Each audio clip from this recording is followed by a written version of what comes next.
morning, everyone. Make yourself comfortable.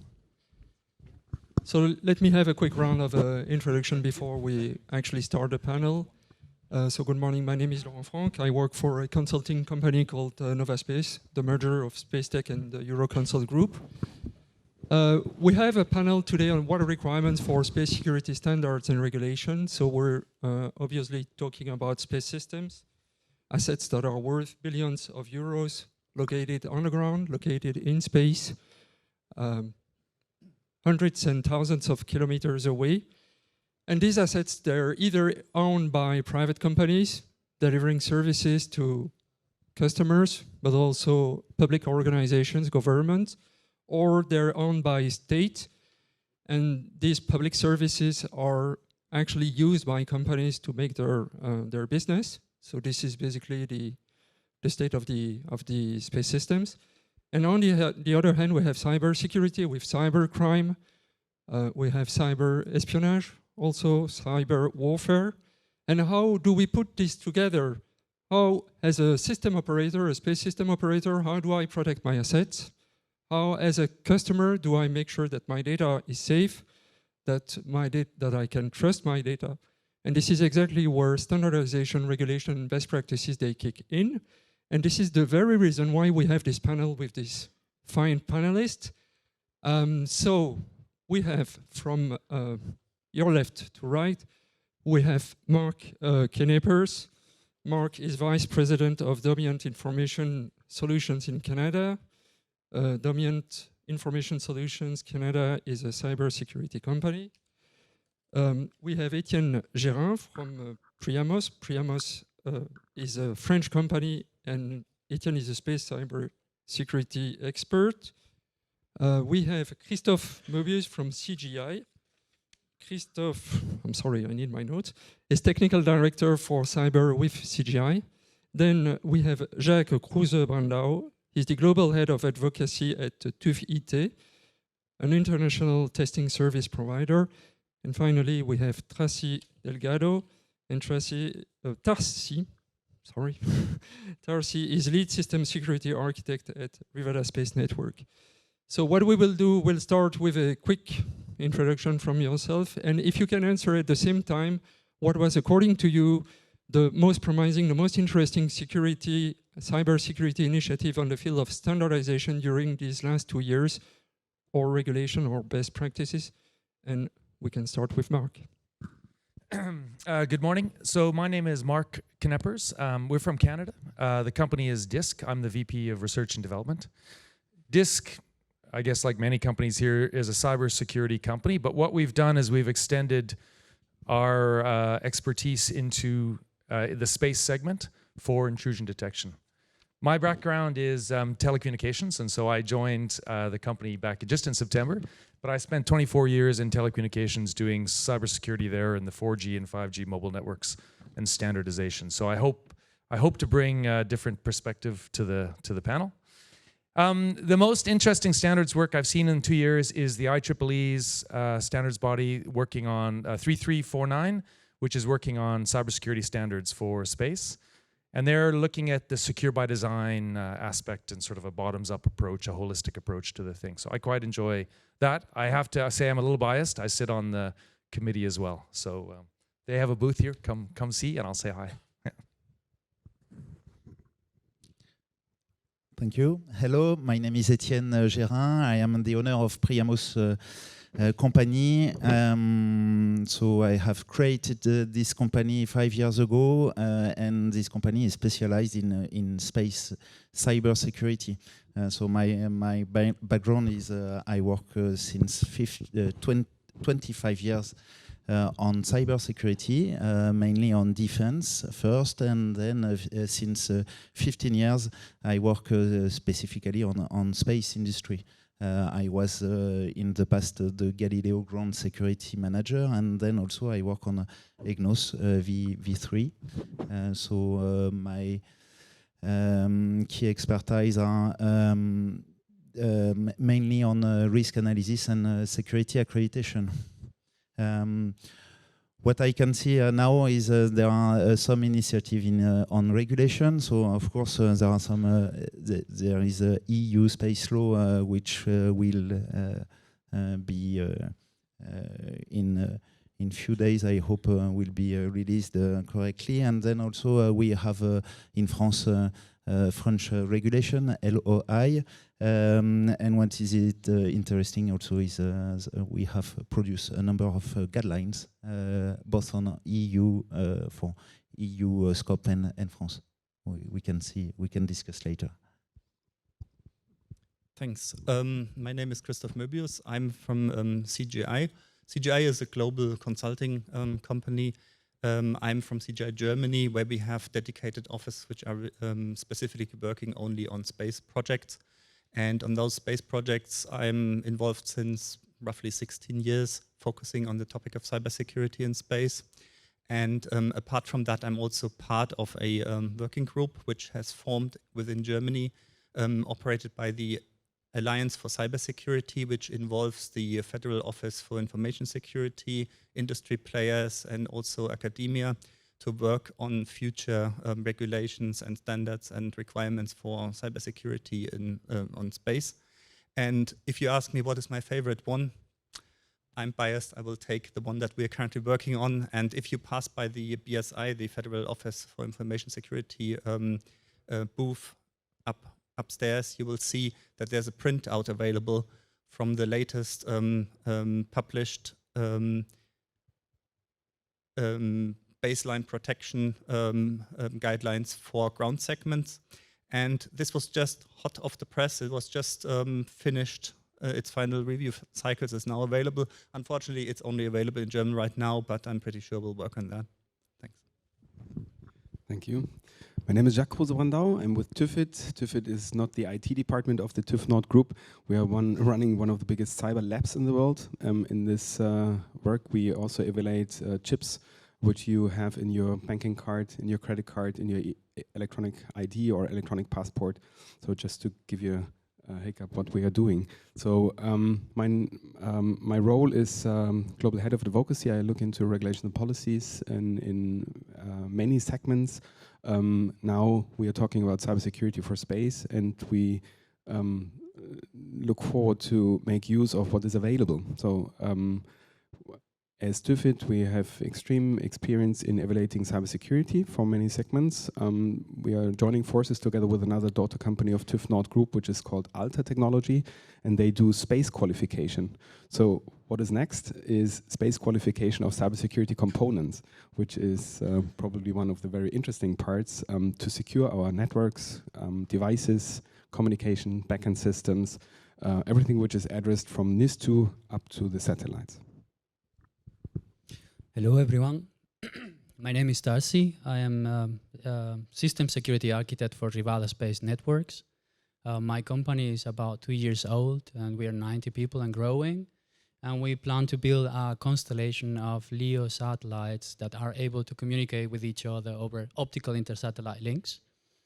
And my day-to-day job is to ensure a security by design approach in the constellation, which leads me to the compliance approach that you could take. And since Christoph already took away the BSI new document on which I was also working together, I will go for a compliance framework as my favorite, which is the IA-PRE, the Infrastructure Asset Pre-Approval, which is something the US government has already available for those that wants to sell satellite capacity to the US. Thank you, gentlemen. So we'll move on to the question Christoph has been mentioning, and Tarsicio as well, the work from BSI. So typically these works are there to support the German needs in terms of cyber security for space assets. And we see there that there is a national requirement for that. How can we balance the national needs in terms of cyber security requirements with the standardization efforts, which are often by definition international? How can we manage to make all parties happy with what a standardization would be enforcing? I can tell we cannot as of today. So it's a good question. My feeling is Europe is in a kind of disadvantageous position because of the taxonomy of how the EU is built. So what I know from past job experiences is every country has its own rules. Those rules apply to very specific programs with very specific stakeholders. And those stakeholders do not exchange with each other among countries. So sometimes if you want to sell your service, you will have even contradicting requirements depending if you want to do it in France, in Germany, or in Spain. So it's time they start talking to each other and manage to at least create something everyone understands and agrees to.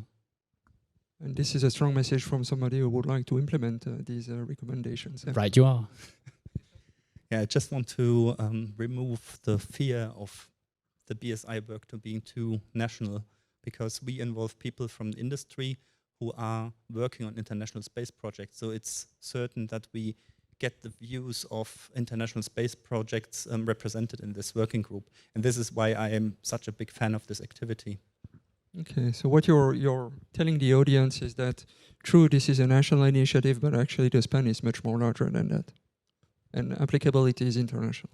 Yes, and you can see from BSI Grundschutz, BSI base protection perhaps, there are some documents of those translated into English, and they are also used on international projects. It's not the de facto standard, but you can see it being picked up and appreciated. So I think it's very valuable information that can be taken use of on so many projects. Maybe I add here something. Looking into regulation and policies related to cybersecurity and other domains, we had the discussions now since about 10 years. There was nothing in place, also in other segments, no cybersecurity requirement. So nowadays we managed in Europe, not in other regions, to have a European cybersecurity certification framework in place, including European cybersecurity certification schemes. This is what my question was before. Why do we have that? Because we need a harmonized platform or a harmonized system for all parties involved. So that means nobody should have a disadvantage if he implements cybersecurity compared to the ones who not implement it. So you want to be competitive as a supplier. To be competitive means you should be aware that the other, or you should make sure that the others also need to implement such efforts, cybersecurity features into their products and services, to have, from a system view, all parties on the same appropriate cybersecurity level which is requested by the mission. So that does not mean everybody needs to implement the highest level of security, but everybody needs to implement the appropriate level of security. And this means a risk assessment which everybody understands.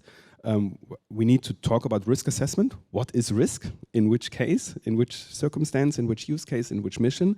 We need to have the same understanding on that.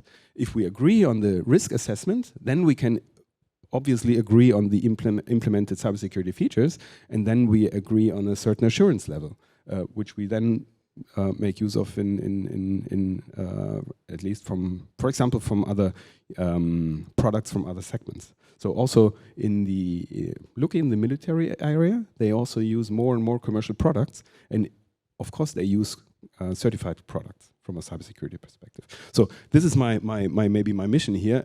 In Europe, we can take the lead. We have the biggest, or I would say the best hardware security suppliers, for example, in the world, in Europe. So why not make use of that and distribute our understanding of secure systems to the world, and the others adapt?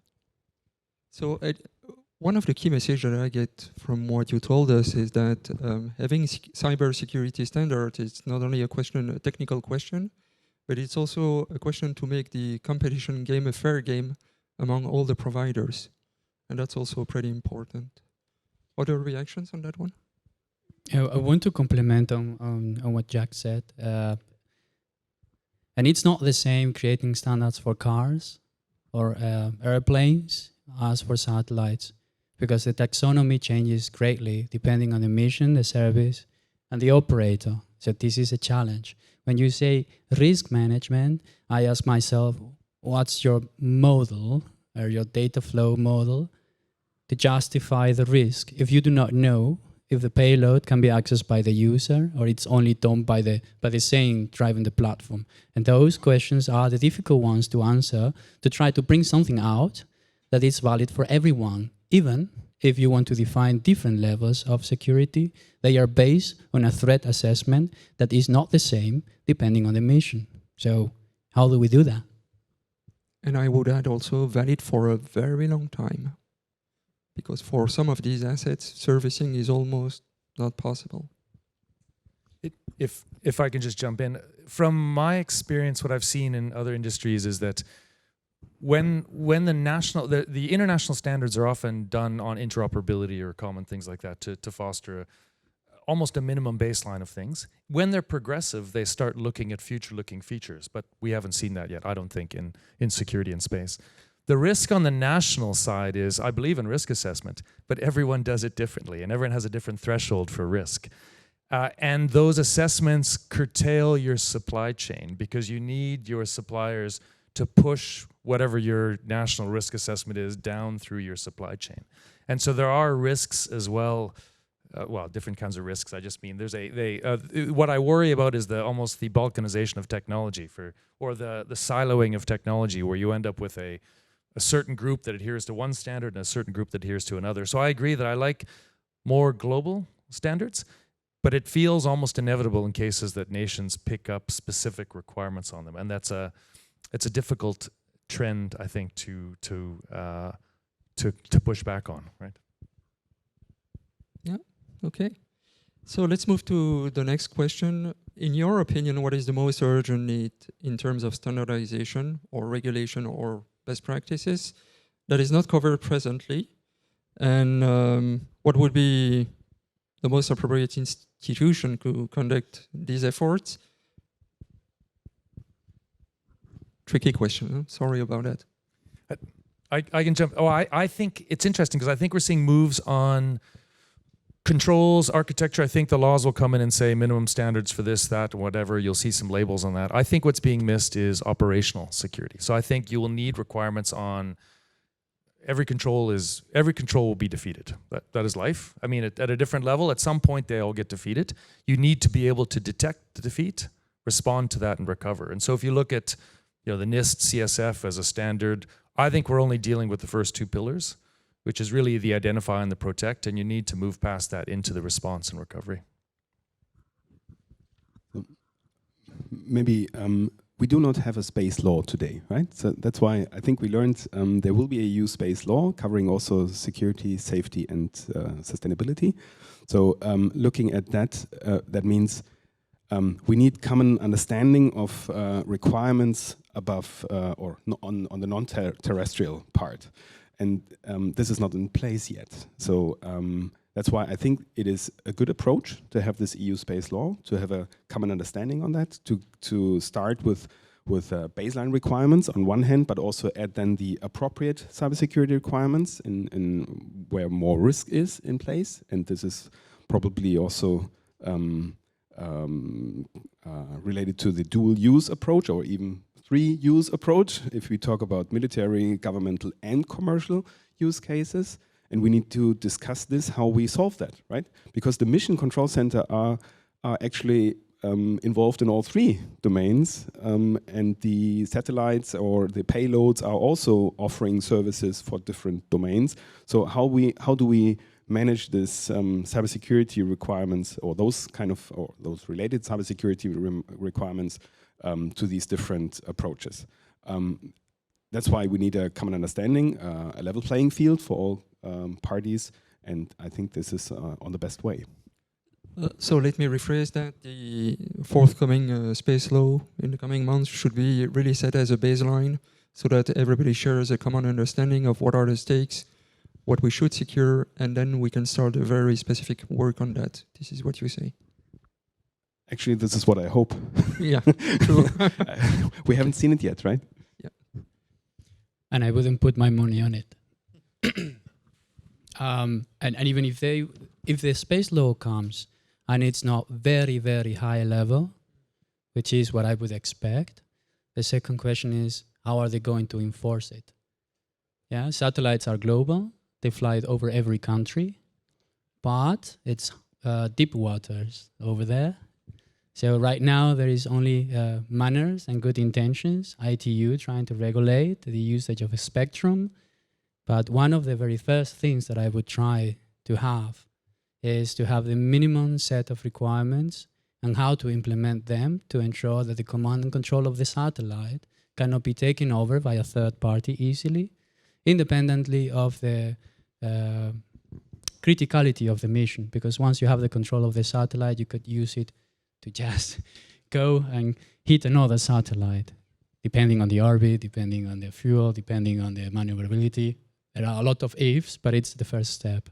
So that would be, for me, the minimum requirement. Even if you lose your mission, I don't want you to jeopardize this whole orbit. This will be one thing, yeah? And this is something that is not only in EU, it should be worldwide, yeah? And I don't want you to tell me what do you expect of me by being more resilient. I want you to tell me, use this kind of algorithms, use this kind of providers that are certified, yeah, and you have to show me this, and that if you want to launch a satellite over space.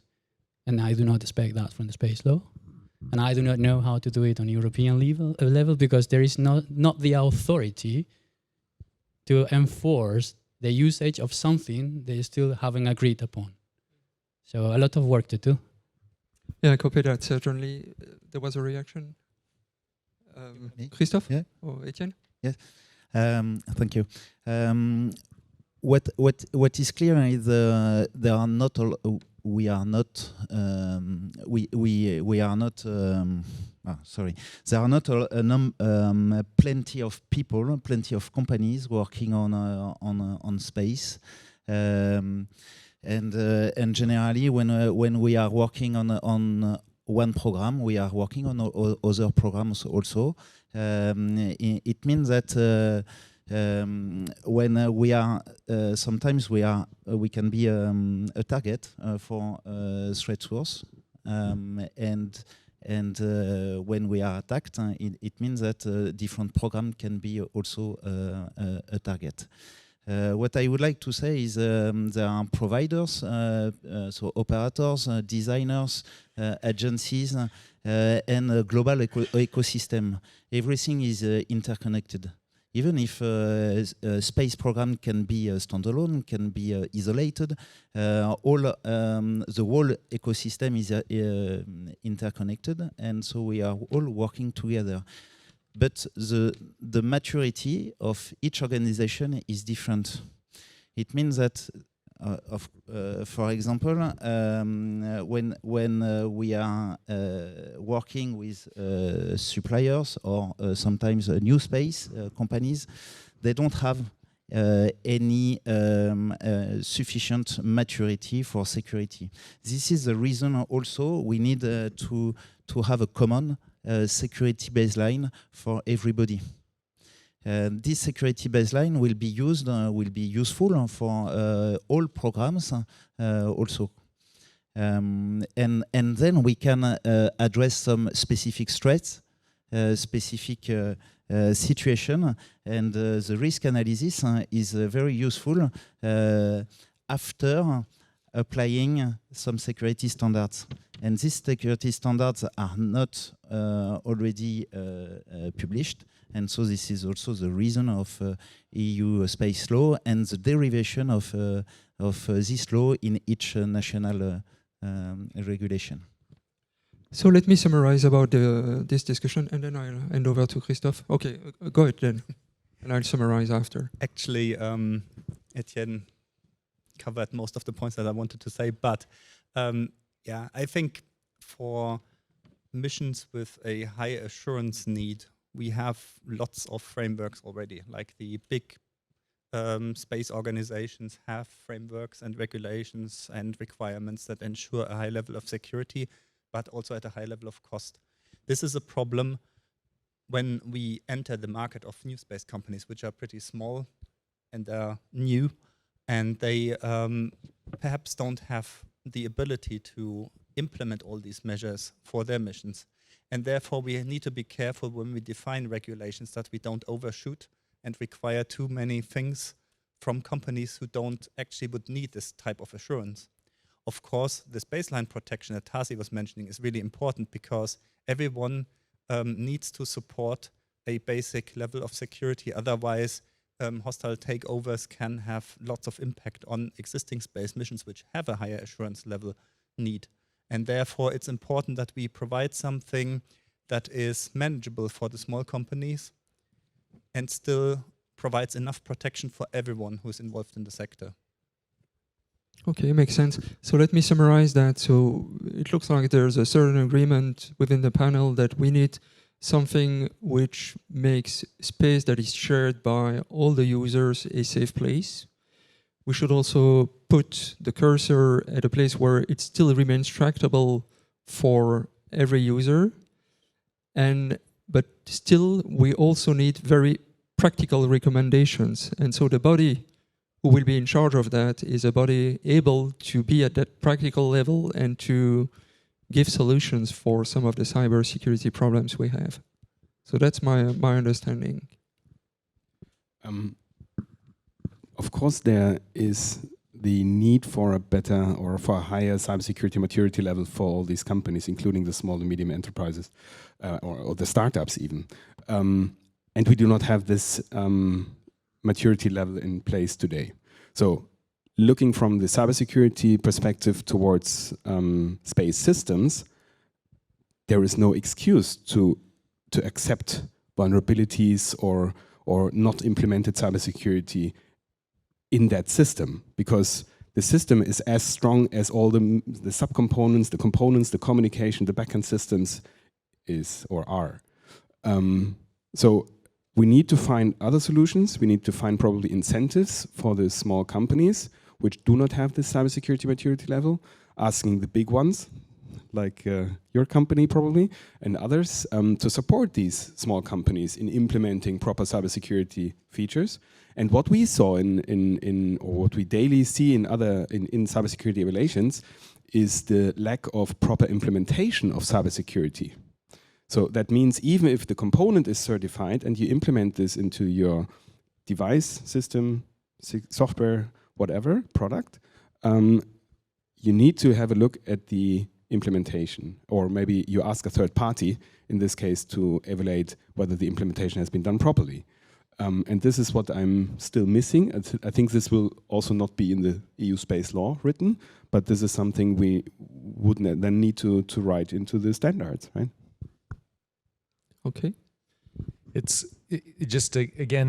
All these comments are quite interesting. I think the problem is it inevitably will have an impact on innovation. It is hard to be specific and hard to sort of set baselines for companies to start up. Some of the actions that have been taken in other industries have been to set a threshold. Like if you only have 10 satellites in space, you're not as important as if you have 1,000 satellites in space. I don't know if that entirely applies. Like that's an interesting question, because to Tarsi's point, if you get one satellite and you crash it into everything, one is enough. But that has been the problem in trying to manage innovation and standards is you like you say, the big guys have it made because they're making billions of dollars on RFPs and they have the requirements. If you use that too much of those standards on the small guys, they have a hard time entering the system. So where do you draw a line? And can you simply say, okay, you're small enough, well, you can get away with half the standard, for example, than the full standard? I don't know. It's a difficult question. But there is a real risk of overdoing it and suppressing some innovation there, right? We're talking about as if the big guys know exactly what to do. That's not something I would take for granted. If you ask ESA or any international project, what is your baseline? They're going to throw you a lot of fancy frameworks they claim to work with, which in reality does not make sense, because you want to have one framework that ties everything nice and all.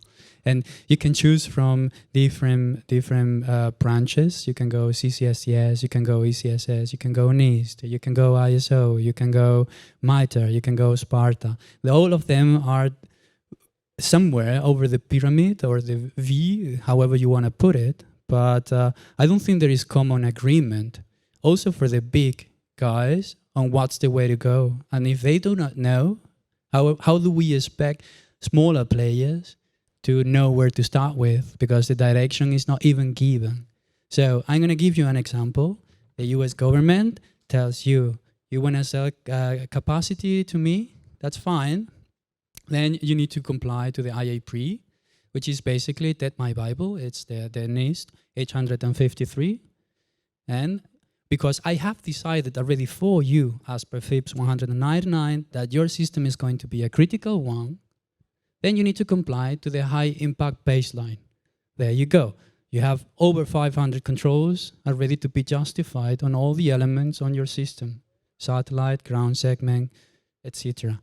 And on top of that, I want you to use the space platform overlay to descope some part of the requirements and put some of them on top, because a satellite is not a normal computer, right?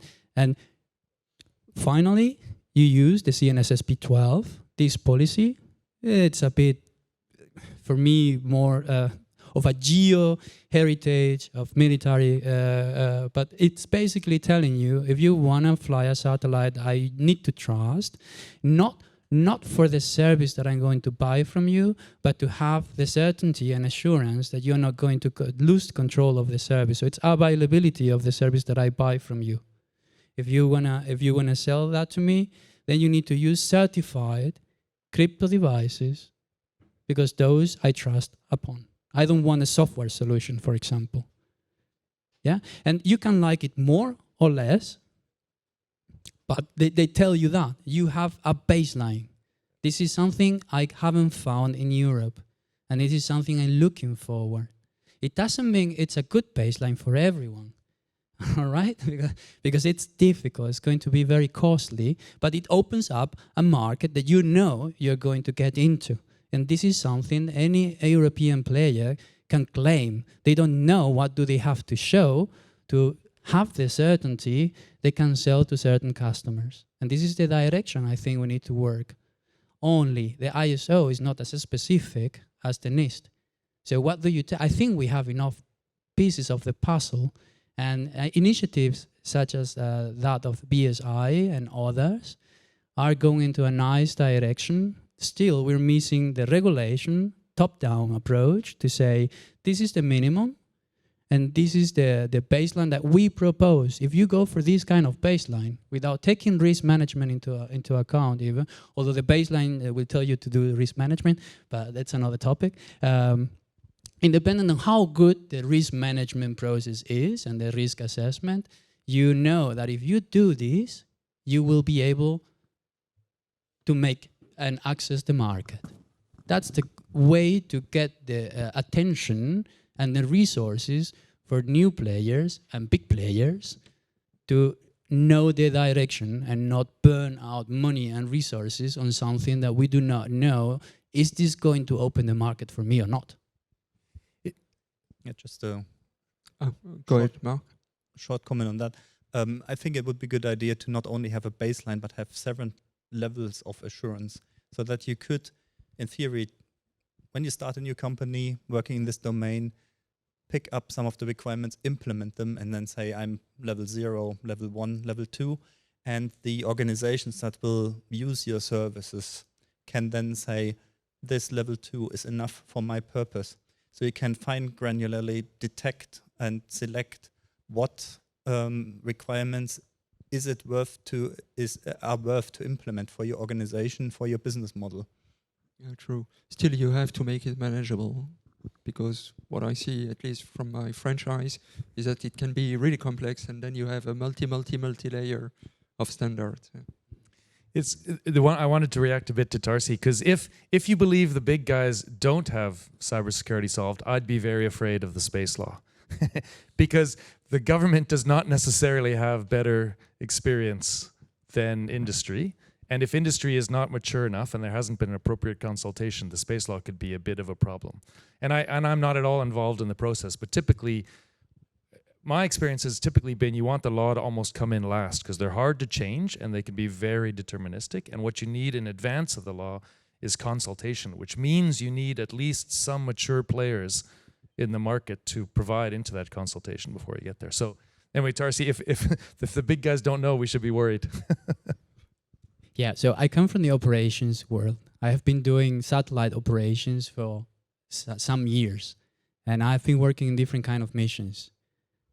Big missions know how to do it. They don't need a framework. They have the experience. They have the assessment, they have the knowledge, and they have the resources. So I was doing cybersecurity without knowing when working in those missions, both operationally and design and how to do things. And I didn't know at the time. But that doesn't mean that they can show the compliance. One thing is the things that you do, and then we're talking about best practices. Yeah, but best practice could be something very good, but doesn't give you the whole holistic view, or it doesn't give you a systematic approach to know that you haven't forgotten anything. That is, for me, a baseline. And then you streamline, you scope, and then you complement based on what it's in front of your eyes, and it's a big checklist that you see, yes, this is what I need to apply. And that is my critique to the big players, in a sense that they know that they are going to do the right thing. It's only in terms of compliance, what they are going to show you is not, I took the compliance and I derived my system design and countermeasures from it, or the security requirements, is I know what I want to do and I'm going to just check the boxes. It's a different kind of way of working, you know? So, of course, the industry knows how to do it, and I've been doing it for many years.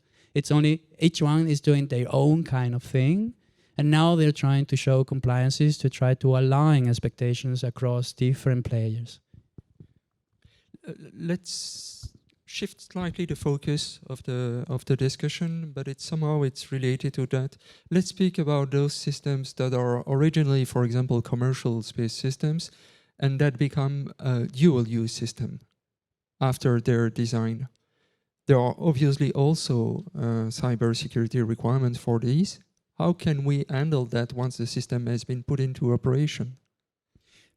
It cannot get dual system after being designed. It's you need to use certified dual system or ITA restricted items to then support that kind of operations. But do you mean maybe that the clients, the customers using that system could be military? Or do you actually mean to update or upgrade the capabilities of the system to a dual use? I mean that at some time in point in the lifetime of the system, some customers are military, and that was not the original intended use. Jacques? Exactly. That's exactly the point. So we are talking in cybersecurity about availability, right? About integrity, about cybersecurity, about confidentiality. So to take this into account, you can only take this into account by design and by default. If this is not in place, how do you trust the data which is coming from that satellite? And this is a huge discussion currently, also in the IoT world. It's similar. How can you trust data which is generated somewhere in a sensor somewhere else? Maybe in a satellite or in another payload. So you need to encrypt that at the point of generation with your key, with the keys you have distributed in a secure way to that sensor. And nobody should be able to manipulate or have had access to that process before. So if you don't put that in place from the design of the complete process, and of the product from the beginning, there is no way how to trust the data finally. And this is maybe something we need to learn. We need to start thinking from scratch, because today these things are completely separated, and both sides need to open up. Maybe also the commercial side need to ramp up in cybersecurity and implement them, implement that by design. And well, on the military side, we see already the commercial products coming up, and this is only by certified products possible. Okay, let me just react quickly on that. So at that stage of the discussion, we're in a point where there's no other security than security by design for that sort of systems. So let's move on. Other views? Well, my view is going to be I don't see the difference, honestly, because if the military or some industry is a customer of the data, they both want integrity. And so it fundamentally comes down to integrity. And again, I'll say that you're going to have secure systems, be those cryptographic or whatever they are, to ensure the integrity. And then you're going to have some operational security to make sure your keys for the cryptographic process didn't change, et cetera, et cetera. But in the end, if you're going to a commercial satellite and you're not convinced the payload that you're buying or the product you're buying has integrity, doesn't matter if you're industry or government, you're not going to be very happy, right? So to me, there's no real big difference because as we're talking about, they're purely customers of that data. Right? It's also a matter of availability. And one statement I liked very much from last year's venue is even if you are a commercial operator or designing a commercial system, your threat landscape is going to depend on the customers your system is going to serve. And we have seen that with the Starlink and the Ukraine.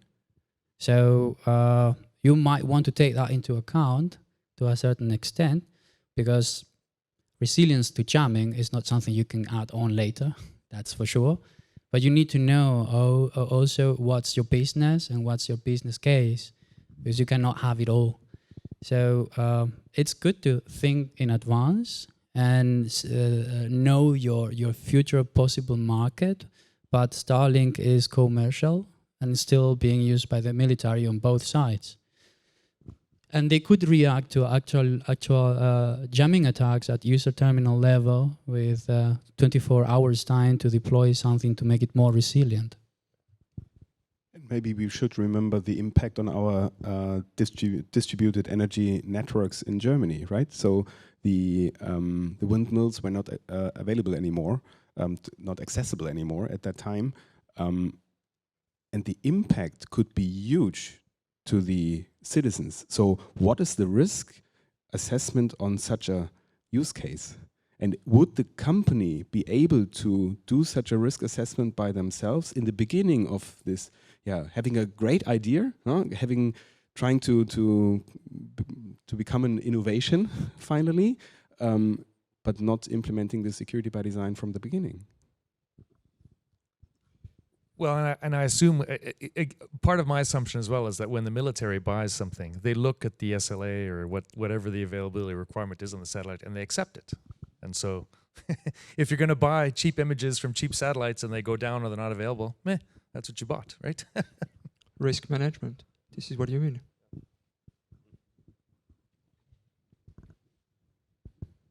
Okay, good. Next one.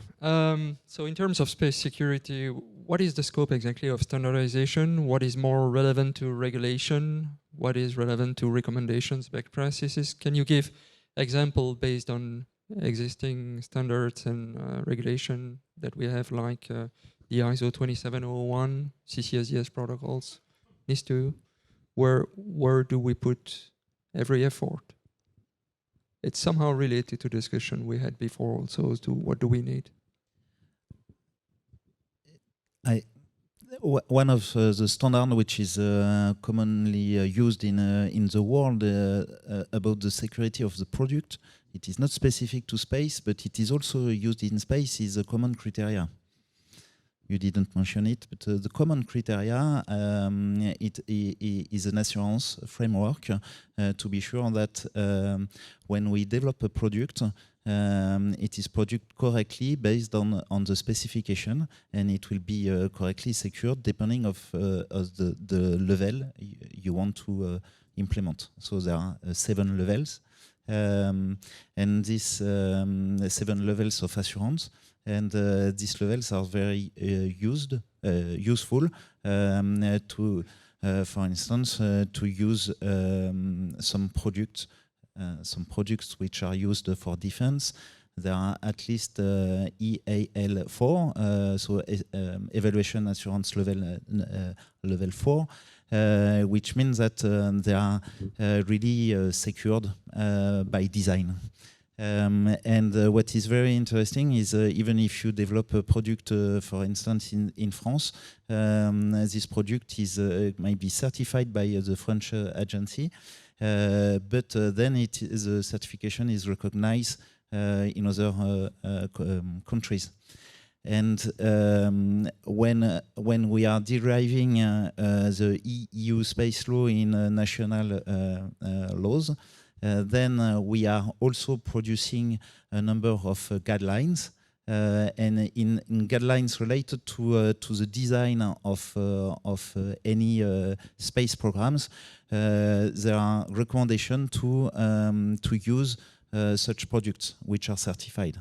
So this is also really interesting to use this certification, even if it is led today mainly by national security agencies.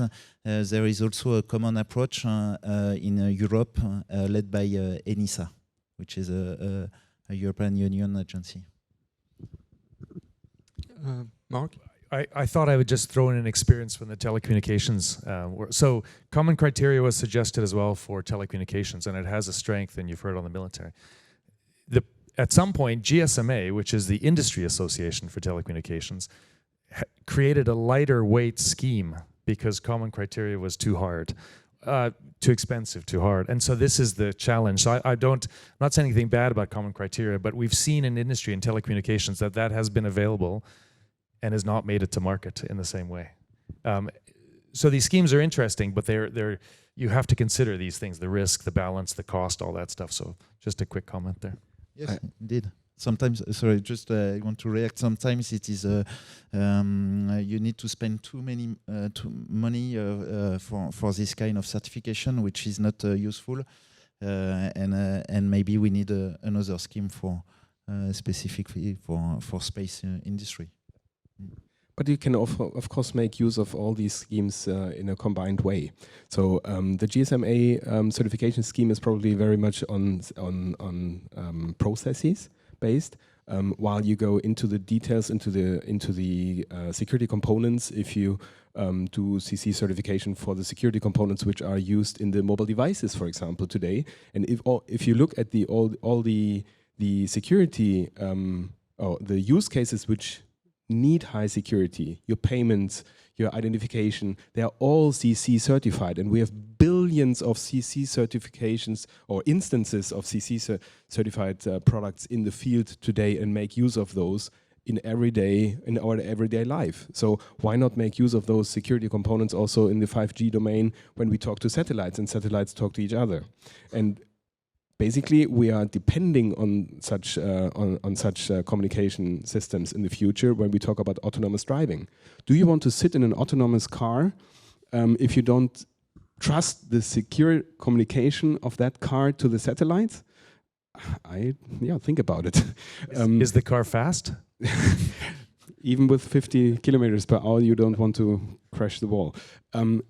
That means CC certification really makes sense, and of course you can adjust the assurance level in the CC in the how you use the certification scheme.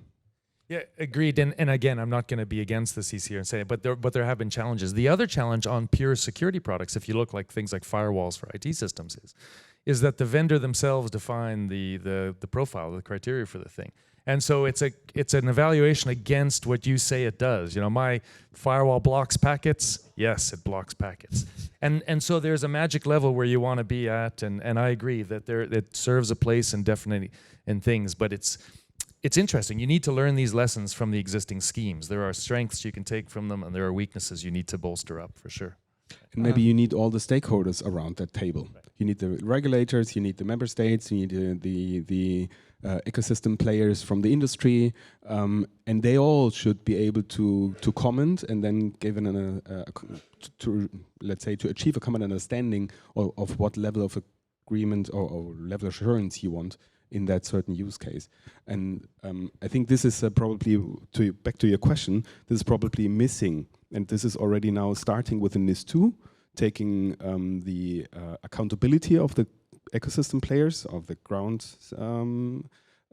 stations into account towards their complete supply chain, tier 1 to X. So of course this will result in hopefully a more secure supply chain, at least from that perspective, and then contributes also to a higher cybersecurity maturity level of all these partners in the field. And then it's easier to, let's say, ask for a higher assurance level is in certain use cases.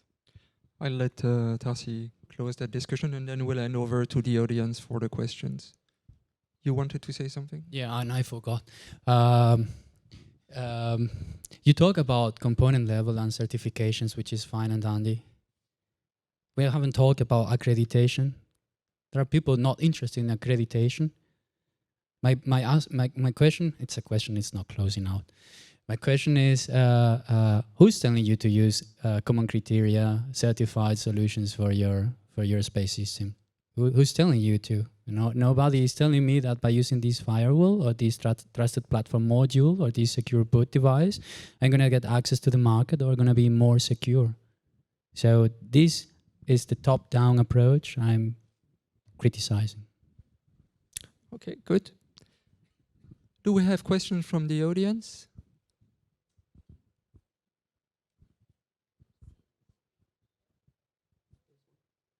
We have a verbal question. Right. Oh, there we go. So we have. Yep.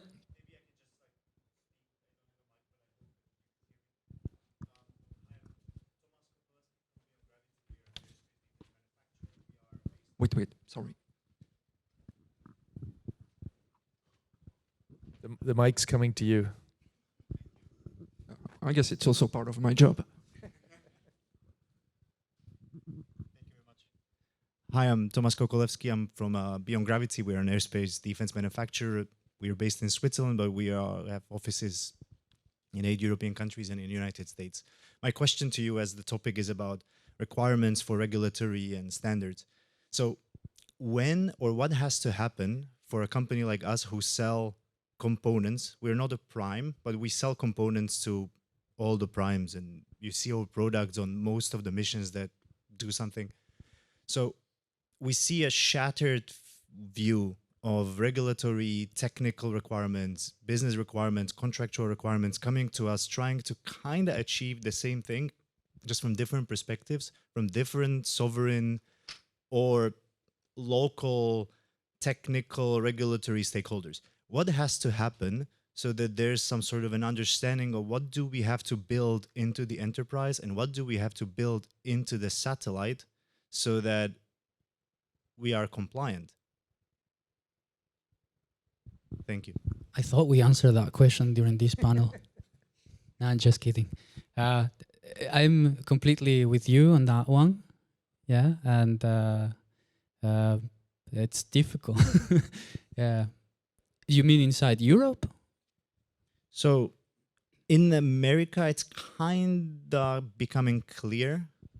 They seem to have an understanding of what security you have to put inside of the product. They launched the CMMC certification standard. In Europe, there is nothing of that sort. We have a requirement, for example, that Swedish data has to stay in Sweden. What specifically does that mean on the internet? I'm not exactly sure, but I do have some romantic understanding of what are we protecting against, right? But it's very ambiguous, and like the actual practicalities of setting policy in an organization are very challenging. And so what should I be looking out for, or who should I be looking out for, and when, so that we kind of have a better understanding and get there? Sorry, we'll have a short answer to Thomas, and then we have 3 other questions pending. So my answer to that would be a European certification, cybersecurity certification framework for space, which is not which is not there yet. We are working on a European cybersecurity certification framework. This is to be filled with cybersecurity certification schemes by ENISA. That's why I asked that question before. And maybe we need to adapt it to the space industry. This is fine, but we need to have this clear understanding and similar requirements to be able to certify it once, and then to have the possibility to use those components and products in several missions, in several regions, member states, and possibly regions, right? So we'll move on to the, thank you for the next one. So from Michael Meunier. So could the EASA FAA type of certification authority be an answer to the standardization and the level playing field problems? So in aerospace, if you want to fly, our products needs to be certified by an authority that has a life or death capabilities.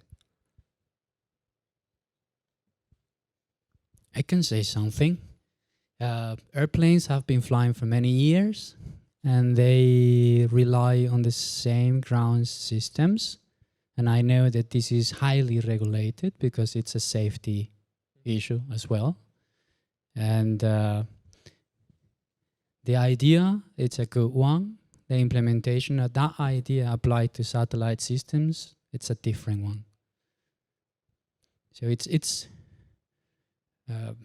we don't have a certification authority worldwide for satellites, partially because of the problem that there is no authority to enforce that your satellite does not get launched if you do not comply with certain things. So it's also a regulatory issue here, with planes not flying high enough to have that problem. Good, thank you. Just a quick, I'm not familiar with this certification, but I mean, a lot of if your plane is certified to fly life or death, are very much safety issues. Those aren't the same necessarily as cybersecurity requirements. And so you saw, I think it was 10 years ago or something, on the planes when they first introduced Wi-Fi and Wi-Fi capabilities, people started hacking the onboard Wi-Fi. I'm pretty sure that wasn't covered by this. I could be wrong.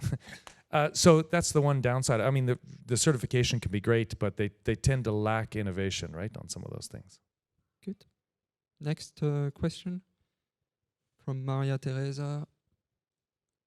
Okay, good. Reader. What percentage of total investment for the development of an ICT system should go towards system and cyber security for various security baselines? And I think we touched partly that discussion last year in CYSAT. Well, I'll give you the view of somebody who doesn't build entire satellites. I think you should be around 10%. I think cybersecurity, that's huge, but cybersecurity is fundamental. It's reliability, it's availability, integrity, it's everything. So it's going to be large, right? Maybe that's not enough, Darcy? Yep. And don't mix it up with IT, right? So your IT budget is not your cybersecurity budget. Etienne? What I can see in the past in my own experience is the percentage of the cybersecurity budget was between 5% and almost 40%. 40% including both hardware, software, people working, specific technical people working, but also management activities and to implement a global process covering also activities which are not identified as are tagged as cyber security. In fact, cyber security should be everywhere in any project, and so it and the global budget for cyber security should be also aligned with this approach. Yeah, the number obviously goes up once the assurance level goes up, and I was a bit shocked when you said 10% is too much, but if you go into the high assurance domains, you quickly reach areas where you have to consider all the overhead, the management overhead, all the procedural constraints, additional requirements towards hardware and software development processes and things like that, and it all adds up, so you end up with a pretty high number on that. Yeah, and I should be clear, 10% is the baseline I use, but ultimately, security doesn't exist without a business environment. Like, you need to satisfy business outcomes, and so you have to ask yourself whether the security is achieving or supporting your business, and that's what's going to tell you. But I think I use 10% because I think on the low end of things, it's probably 0%. So I'm trying to, I guess I'm on the low side. I want to bring people up. But it is business dependent. You need to understand the security that is relevant to the business outcomes you need, and that will inform it more than anything. Okay, let's move to the next and last question. Or excellent. So join me in thanking our fine panelists for this discussion. Thank you, gentlemen.